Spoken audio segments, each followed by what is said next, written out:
Hey everyone, welcome back to the shop. I know it's been, probably a year since my last video, but I'm going to be trying to get back into the videos and all that. So I figured what's a good video to start back at doing it than revisiting the press. So today I hope to fix some of the issues I originally found with it and welding it up. And if I have the materials for the dies, I don't know if I do or not, but if I do have the material for the dies, I hope to be making some of the dies as well. And so this video is going to be a little bit of cutting and welding, so I hope you guys enjoy, and I'll see you later. Thanks for watching. I'm sorry about the noise. I do have the forge going because it's a little chilly out here today. So the first thing I'm going to address is the side pieces I had before. One of them was a piece of angle iron and it actually broke on the weld up here. I will probably show you a little picture of it if I remember to edit that in. But anyways, I'm going to be swapping. I already cut out the angle iron piece and I'm going to be swapping it out for a piece of flat bar. The flat bar that was on this was a lot not as wide material, so I'm going for a little bit wider material. So I've already swapped out the front piece for thicker and wider, and I'm going to be doing the back piece with this flat bar. Because it doesn't go all the way down like the other piece does, I'm probably going to do some uprates here to give it a little bit more support with the press. So I'm going to get this all clamped up and start welding it. So I actually ended up getting a new stick welder for another project I did. Just because the MIG welder I have is just a little underpowered for what I was doing, the thickness I was doing. So I will be doing a review of that, that particular stick welder in a future video in a couple of weeks, I would imagine. You know, I've already gone through about 10 pounds of electrodes with it, and I'm actually quite happy with it. That's the Kicking Horse welder that just sitting right there, that little thing. So, like I said, I'm going to do a review in a couple of weeks with it. But in the meantime, I'm going to get some welding done.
So for my die plates, I'm going to use 3/8 thick mild steel.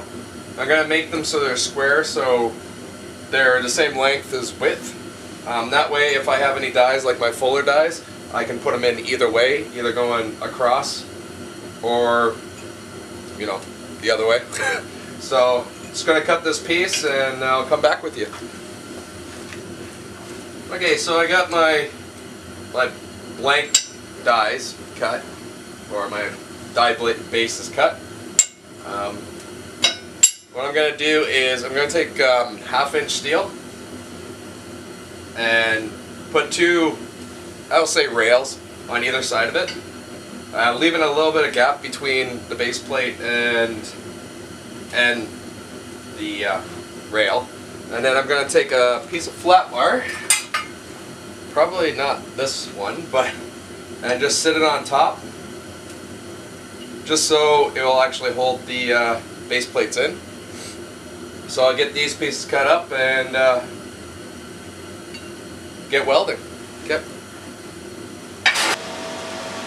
So now that I got the dies in place, I added 2 die stops at the back of